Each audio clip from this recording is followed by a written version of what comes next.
안녕하세요. 전산세무의 강사 허연순입니다. 이번 시간에는 TAT 2급 필기 모의고사 마지막 2회 풀이 시간이 돌아왔습니다. 여러분들 저한테 전산세무 2급 3회분 그 다음에 TAT 2급 2회분 마지막 시간이니까요. 다음 시간에부터는 실기 들어갈 거니까 여러분들이 어떻게 이론을 완벽하게 대비할 수 있도록 저한테 강의 마지막으로 집중하는 시간 갖도록 하시고요. 본 과정 들어가시기 전에 학습 목표 읽고 들어가겠습니다. 먼저 15문제 준비했어요. 어떻게 해요? 재무 얘기하고 부가가치세하고 소득세를 한번 준비했고요. 그 다음에 손익계산서나 재무상태표나 부가가치세의 특징에 대해서 여러분들이 한 번의 문제를 보면 바로 찍을 수 있도록 여러분들이 저한테 완벽 대비한다라고 보시면 되겠죠.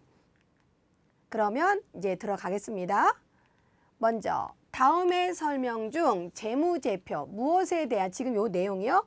요것은 무엇에 대한 재무제표를 설명하는가 라고 보시면 먼저 기억하셔야 될 게 뭐죠? 일반회계 기준서 재무제표 5가지 일반회계 기준서 재무제표 5가지 뭐였습니까? 먼저 재무상태표, 그 다음에 손익계산서, 그 다음에 자본변동표, 그 다음에 현금흐름표, 그리고 주석이다 라고 보시면 되겠고, 지금 요 내용은 그거에 대한 것 중에서 무엇에 대한 설명인가 라고 보시면 되죠. 이렇게 일정 시점, 아이고 나왔네요. 기죠?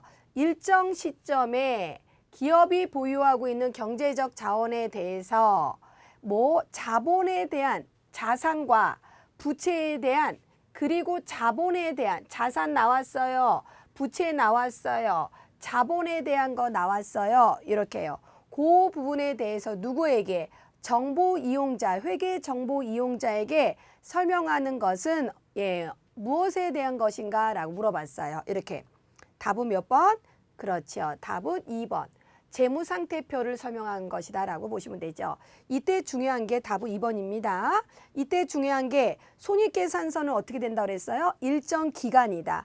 일정 기간의 경영 성과, 경영 결과를 나타내는 보고서이다. 이렇게 해야 되는 거고요.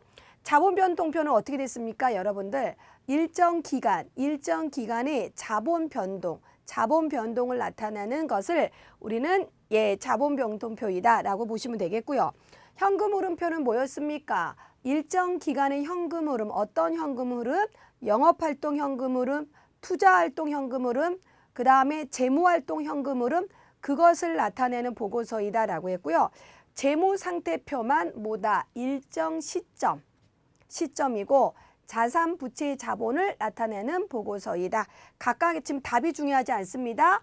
답이 나오는 것에 다른 파생적인 것까지 같이 정리하는 게 효과적이다라고 보시면 되겠고, 마지막으로 하나가 뭐가 빠졌죠? 그렇죠. 주석이 빠졌다라고 보시면 되죠. 주석이 일반회계 기준서상 재무제표 5가지다. 이렇게 보시면 되겠습니다. 다음 거 한번 볼까요? 다음은 주식회사 항공의 2018년도 상품 관련 자료이다. 2018년도 매출원가는 얼마인가 라고 했습니다. 매출원가는 얼마인가. 모든 상품의 매입은 외상 매입이다 라고 했고요. 기초상품 재고액이 10만원, 기말상품 재고액이 13만원, 기초 매입 채무가 얼마지요? 6만원. 기말 매입 채무가 얼마인가 봤더니 45,000원이고요. 매입 채무 중에서 현금으로 지급한 금액이 얼마가 나왔나 봤더니 55만 원이다라는 거죠. 그러면 우리 한번 계산 산식 한번 정리 한번 해볼까요? 먼저 뭐를 지금 문제에서 요구하는 거는 매출원가를 문제를 요구하는 거죠. 그러면 기초 재고 플러스 단기 매입액, 그 다음에 마이너스 기말 재고요. 이렇게. 그러면 여러분들 갖다가 먼저 아는 숫자부터 껴 넣어 볼까요? 거기 보시면 기초 재고가 얼마가 있나 봤더니 10만 원이 있어요. 이렇게. 단기 매입액은 몰라요. 일단은. 안 주어졌어요. X고요. 기말 재고는 얼마라고 문제에서 주어졌냐면 13만 원이라고 주어졌습니다. 이렇게요. 그러면 이 단기 매입액이 어떻게 구하냐라는 거죠. 그래서 알고 봤더니 단기 매입액을 요 자료를 가지고 어떻게 하겠다 체크하실래요? 요 자료를 가지고 단기 매입액을 계산하세요 라는 뜻이에요. 요 자료를 가지고 단기 매입액을 계산하세요 라는 뜻이에요. 이렇게. 그러면 단기 매입액 한번 계산해 볼게요. 기초 매입 채무에서 이렇게 단기 매입액, 단기 상품 매입액 마이너스 어떻게 한다고요? 기말 채무, 현금 지급액 을 빼시면 어떻게 하겠다? 거기 보시면 여기 보시면 뭐가 나온다? 거기 보시면 상품 매입액이 나온다라는 거죠. 갖다가 얘도 숫자 껴 넣어 볼게요. 저랑 적색으로 잡아 드릴게요. 기초 재고가 주어졌어요. 문제에서 얼마라고? 6만 원이라고 주어졌지요. 이렇게. 그 다음에 기말 재고 금액이 얼마다? 기말 매입 채무가 45,000원이요. 그 다음에 보시면 단기 매입액에서 거기 보시면 매입 채무 현금 지급액, 매입 채무 현금 지급액이 있다라는 거죠. 이렇게요. 매입 채무 현금 지급액이 문제에서 얼마라고 주어졌나요? 55만 원 이렇게 55만 원 이렇게 주어졌죠, 여러분들. 이렇게. 그리고 현금 지급 기말 현재 현금 지급 기말 매입 채무는 45,000원이라고 그랬고요. 그러면 이 아이를 구할 수 있겠지요, 여러분들. 이렇게. 그래서 이 단기 상품 매입액이 얼마가 나오나 봤더니 53만 5천 원이 나오더라라는 거죠. 요 금액을 갖다가 그대로 넣어주세요, 여기다가. 그래서 요 금액이 얼마가 된다고요? 53만 5천 원. 그러면 기초재고액 10만 원에서 단기 매입액 53만 5천 원을 빼고 기말 재고액 13만 원을 빼시면 매출 원가가 얼마? 50만 5천 원이 나오더라. 매출 원가가 50만 5천 원이 나오더라라는 거죠. 그래서 갈까요? 답은 딱 나오죠? 답은 몇 번? 2번이 정답이다. 이렇게 보시면 되겠습니다. 이렇게. 그 다음에 3번. 다음 중 사채의 시장 이자율과 액면 이자율 관계를 올바르게 설명한 거는 다시 한번 정리하고 갈게요. 선생님이 시장 이자율과 유효 이자율은 같다라고 했고요. 액면 이자율과 표시 이자율은 같다고 그랬습니다. 그래서 액면 이자율과 시장 이자율이 액면 이자율과 거기 보시면 액면 이자율과 거기 보시면 시장 이자율이요. 시장 액면 이자율 이렇게. 그래서 같아요. 같으면 뭐라고 그랬어요? 얘는 액면 발행이다. 반대적으로 시장 이자율과 액면 이자율을 비교해서 시장 이자율이 더 커요. 시장 이자율이 더 크면 뭐라고 그랬어요? 할인 발행이라고 그랬습니다. 세 번째. 액면 이자율과 시장 이자율과 액면 이자율 비교해서 액면 이자율이 더 커요. 이렇게. 그러면 뭐다? 얘가 할증 발행이다. 이렇게요. 답 다 나온 거겠네요. 그러면 한번 문제 풀어보겠습니다. 그러면 올바르게 설명한 것은 그랬습니다. 그러면 답은 몇 번이다? 그렇죠. 답은 1번이 됐다. 이렇게 보시면 되죠. 그러면 나머지 틀렸는데 한번 고쳐볼까요? 사채 할인 발행 차금은 시장 이자율에 영향을 미치지 않는다? 영향을 받지 않는다? 아니요. 영향을 받겠죠. 그래서 할인 발행 차금 상가계획이 나오니까 영향을 받는다라고 해야 되는 거죠.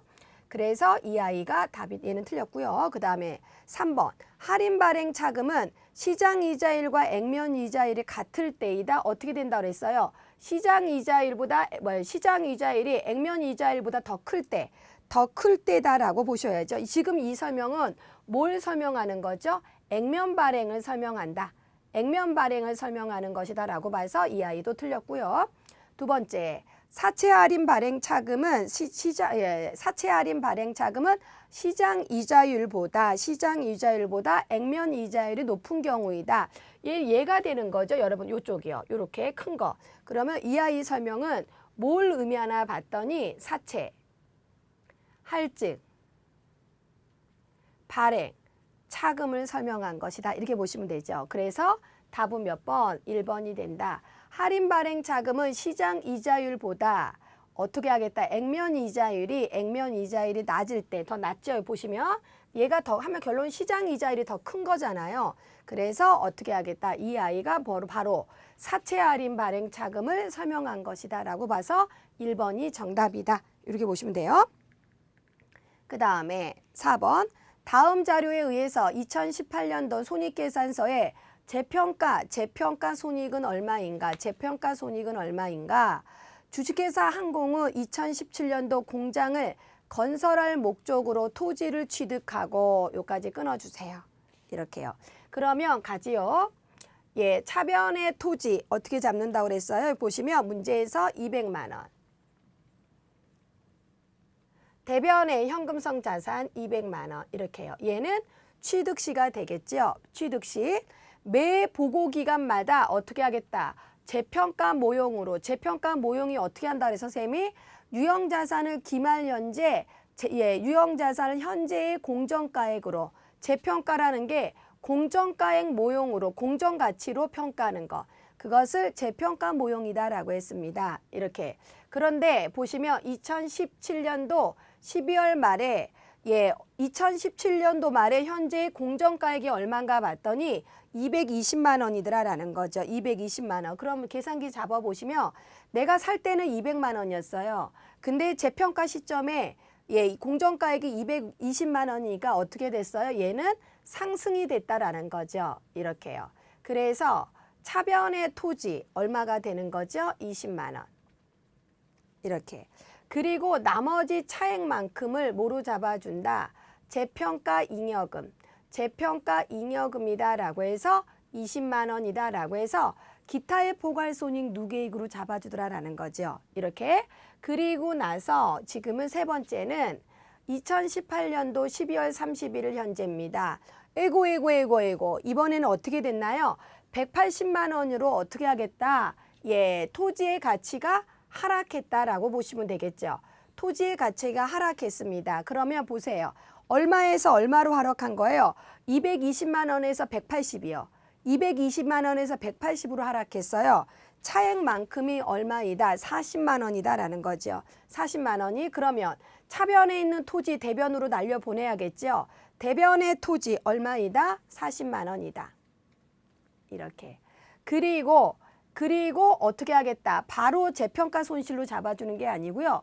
바로 재평가 손실로 잡아주는 게 아니고 재평가 잉여금 떨어주세요.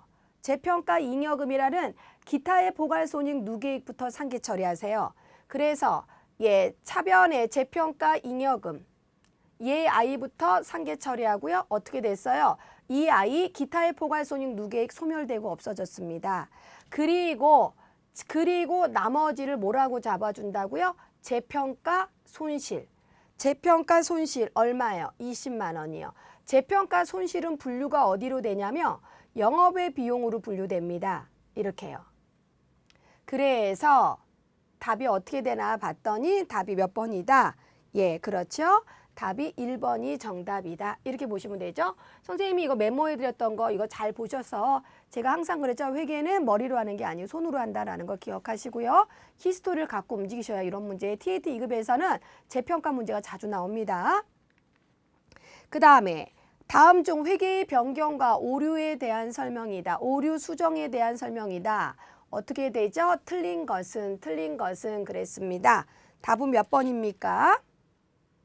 그렇죠. 답은 2번이 틀렸다. 이렇게 보시면 되죠. 2번이 회계의 정책의 변경은 어떻게 하겠다. 과거 걸 뜯어 고치겠다.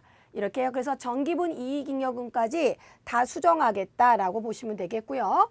회계 추정의 변경은 회계 담당자의 주관이 개입되므로 어떻게 하겠다. 과거 것까지 뜯어 고치긴 그렇기 때문에 전지법 단기와 단기 이후 것만 적용하겠다라고 해서 전지법을 사용하겠다. 맞는 말이 되겠죠. 3번 회계의 변경은 회계 정보의 비교 가능성을 훼손할 수 있으므로 회계 변경을 하는 기업은 회계 변경의 정당성을 어떻게 하겠다?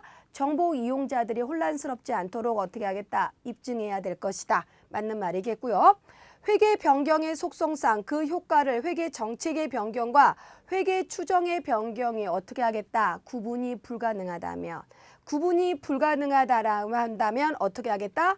회계 추정의 변경으로 인정하겠다. 이렇게 보시면 되겠고, 이거 헷갈리시면 안 된다고 그랬죠.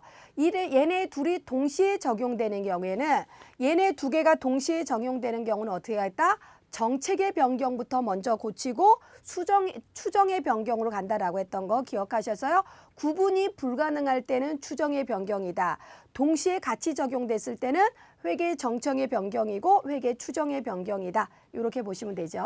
그래서 답은 2번인데 단순하게 세법을 개정하기 위한 세법의 개정을 위한 것은 어떻게 하겠다? 우리는 정책의 변경의 일환으로 어떻게 하겠다? 보지 않는다라고 했습니다. 이렇게 그래서 어떻게 답은 2번이 틀렸다라고 보시면 되겠고요.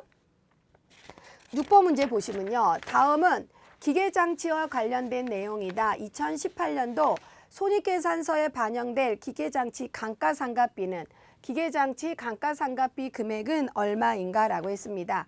2018년도 1월 1일 날 기계장치가 어떻게 2천만 원에 취득하였다. 내용연수 5년 잔존가액 제로고요. 정액법으로 상각할 것이다. 근데 어떻게 하겠다.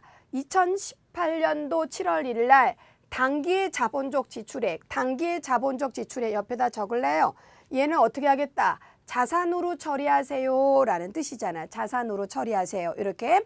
그래서 월할상각으로 발생하였다라고 했습니다. 그러면 가시지요.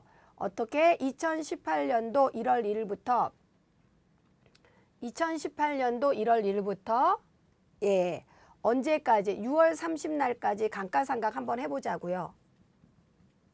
이렇게. 그러면 취득가액이 얼마인가? 내용연수가 5년이고요. 취득가액이 2천만 원입니다. 이렇게. 그리고 나서 몇 개 1월부터 6월까지니까 12분의 6이다라는 거죠. 이렇게. 그래서 얼마가 되나 봤더니 200만 원. 200만 원이 감가상각비가 나오더라라고 보시면 되겠죠. 그리고 나서 어떻게 하겠다. 2018년도 7월 1일부터 12월 31일까지 이렇게요. 자본적 지출액이 발생하였다라고 했습니다. 어떻게 하겠다고요? 취득가액에 포함시켜줘야 된다라는 거겠죠. 그렇기 때문에 얘는 마찬가지죠. 2천만 원 분의 감가상각한 거 있죠. 6개월치 200만 원 빼시고요. 그리고 나서 어떻게 하겠다. 당기의 자본적, 선생님 적색 잡았어요. 당기의 자본적 지출액을 가산해 주라고요. 이렇게요. 이렇게. 그러면 여러분들 선생님이 여기까지 계산한 금액이 2,340만 원이라고요. 이렇게. 2,340만 원. 그리고 나서 이제 월할 계산하라고 그랬으니까 2,340만 원에서 몇 개월인가 봤더니 여러분들 5년이에요. 5년 곱하기 12개월 한번 해보세요. 여러분들. 이렇게요. 5년 곱하기 12개월 하면 모두 몇 개월이 나오냐면 60개월이 나올 거예요. 60개월. 60개월에서 아까 우리 1월부터 6월까지 상각했잖아요. 그러면 4년을 빼시면 54개월이 자녀 내용 연수다라고 보시면 돼요. 54개월이 자녀 내용 전수다라고 보셔갖고 그래서 54개월 분에 어떻게 하겠다. 7월부터 12월까지니까 6개월로 계산하겠다라는 거죠. 그래서 이번에 감가상각비 금액은 얼마가 나온다? 240만 원이 나오더라라고 보시면 되죠. 그래서 가지요, 여러분들. 마지막으로 지금 요거는 2018년도에 뭐요? 감가상각비는 얼마인가라고 보면 어떻게 하겠다? 200만 원에서 얼마? 240을 더하세요. 240을 더하시면 얼마?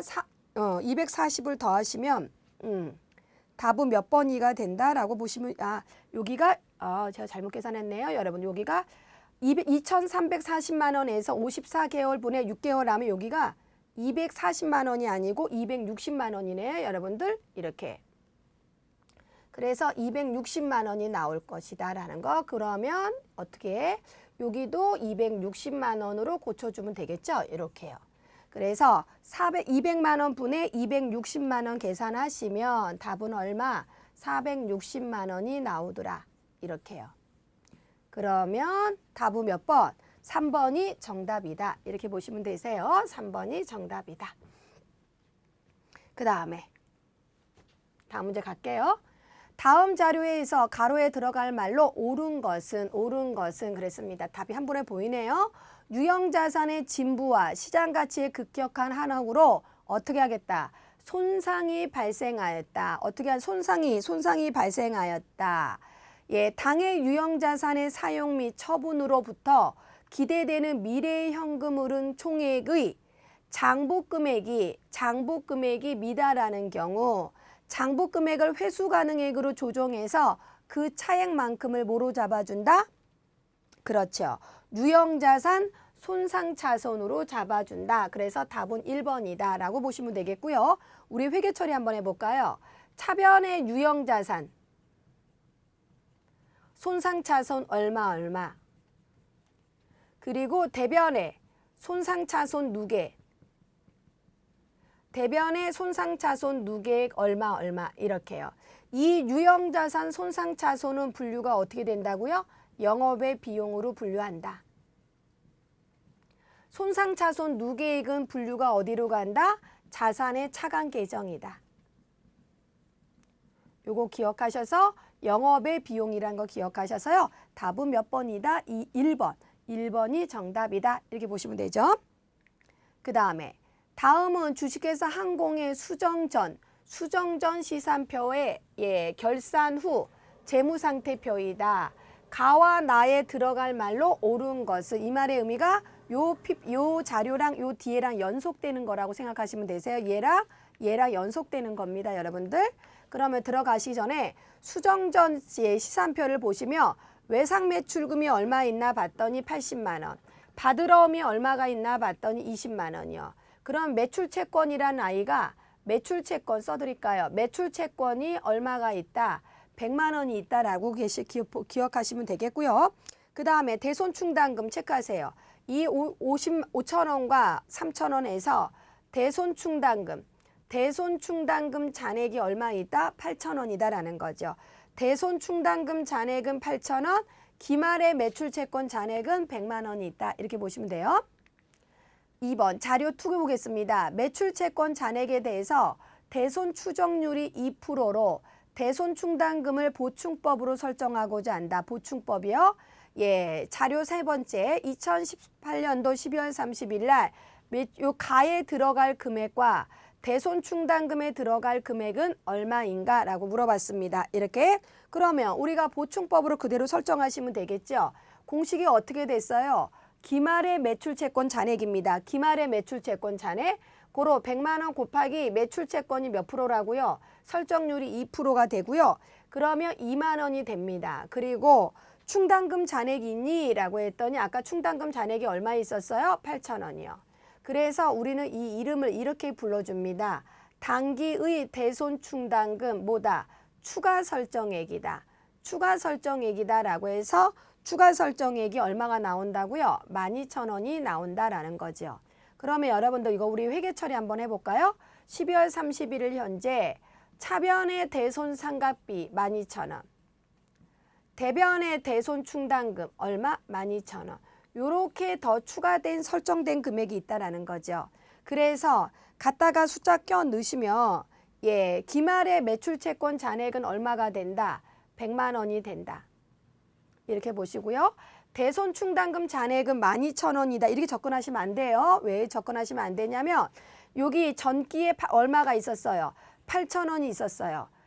우리 수정전 시산편의 잔액이 8,000원이 있었고요. 제가 지금 추가 설정액이라고 그랬죠. 이번에 또 추가로 설정된 금액이 얼마가 되냐면 12,000원이 됩니다. 학생분들이 요새 많이 걸려 들어가시는데 12,000원이 아니고 얼마다? 8,000원까지 다 더한 금액 얼마? 2만 원이요.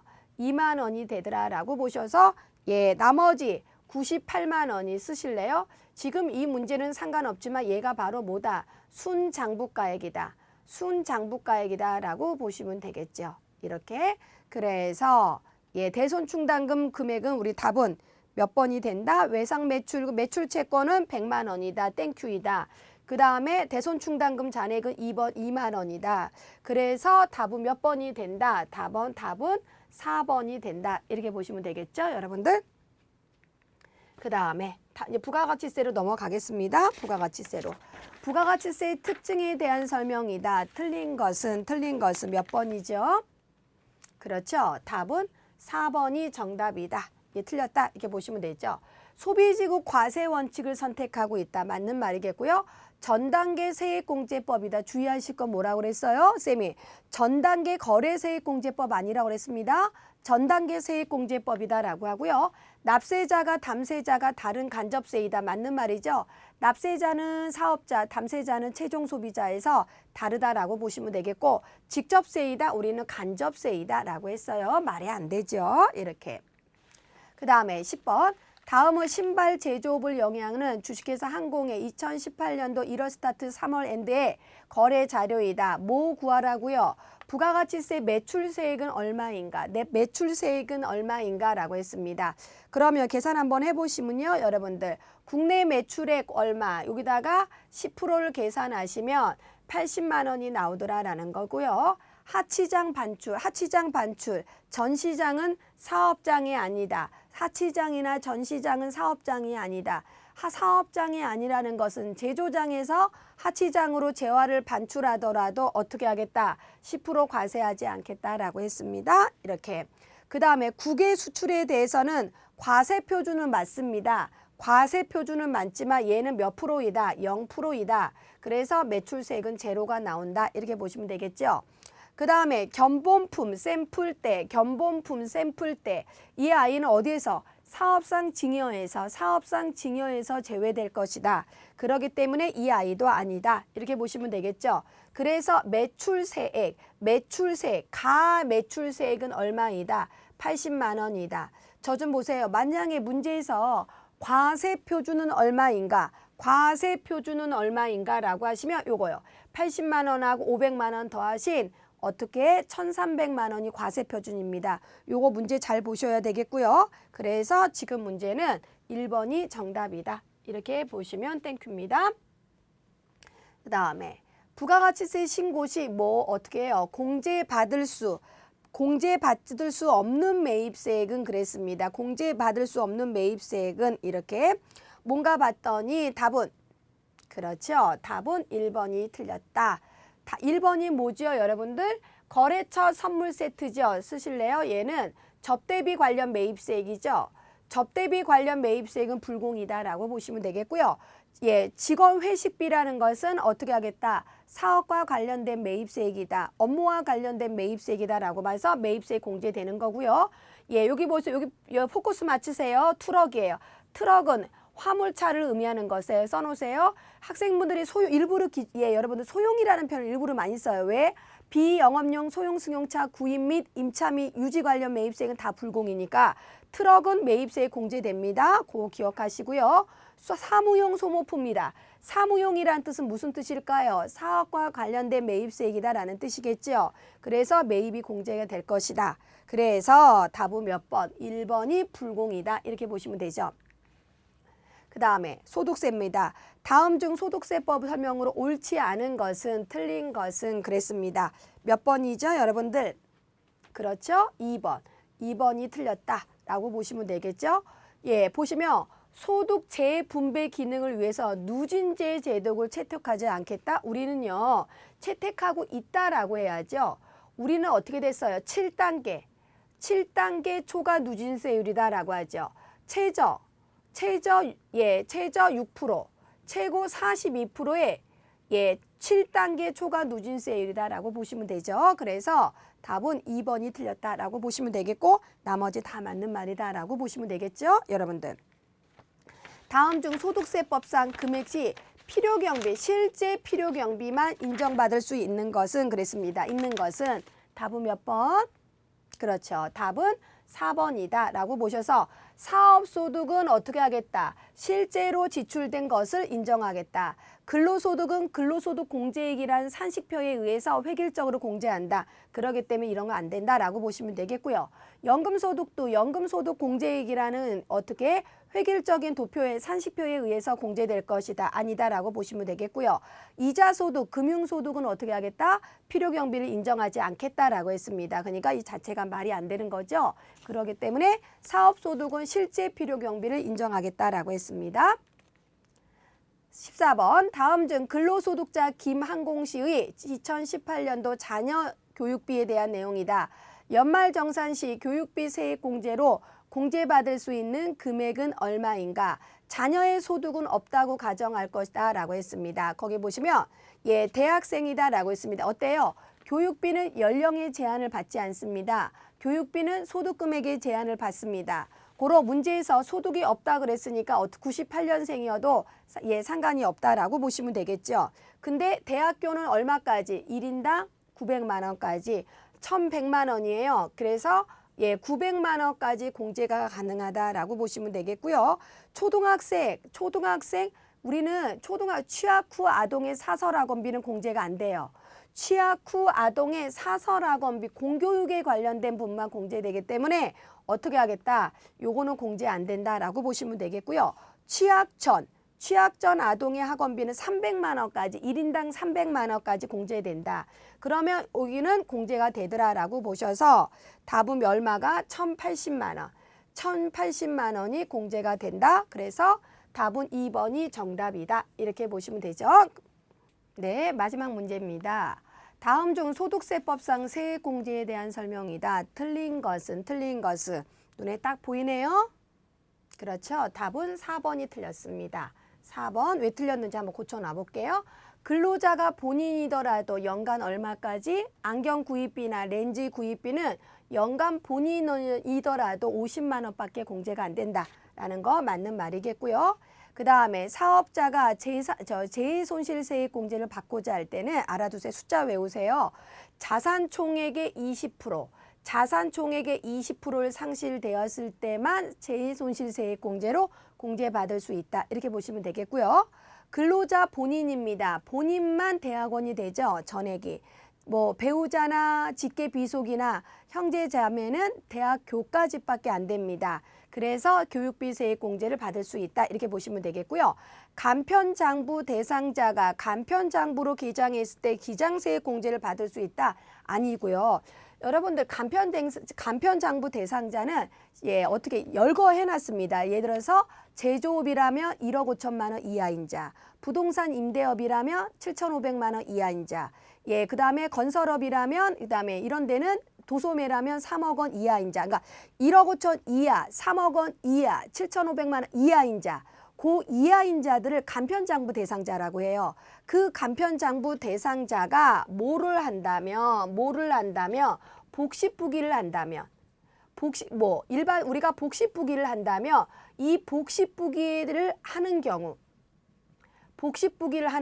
뭐를 내주냐면 기장세액 공제를 받을 수 있다라는 거예요. 얼마까지 공제를 받을 수 있냐면 연간 100만 원까지 공제를 받을 수 있다. 다시 정리할게요.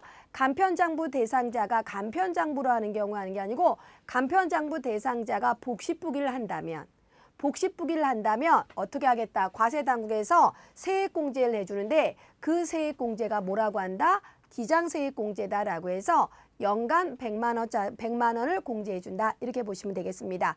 이렇게 해서 TAT 2급 필기 모의고사 편까지 싹 정리하고요. 다음 시간에는 실기 모의고사 편을 여러분들하고 저하고 집중적으로 한번 해볼 테니까 어떻게 하겠다. 선생님 수업은 들어가시기 전에 조금 몸집을 가볍게 이론을 정리해 놓는다. 이렇게 보시면 되겠습니다. 여러분들 강의 들어주셔서 감사합니다. 허연순이었습니다.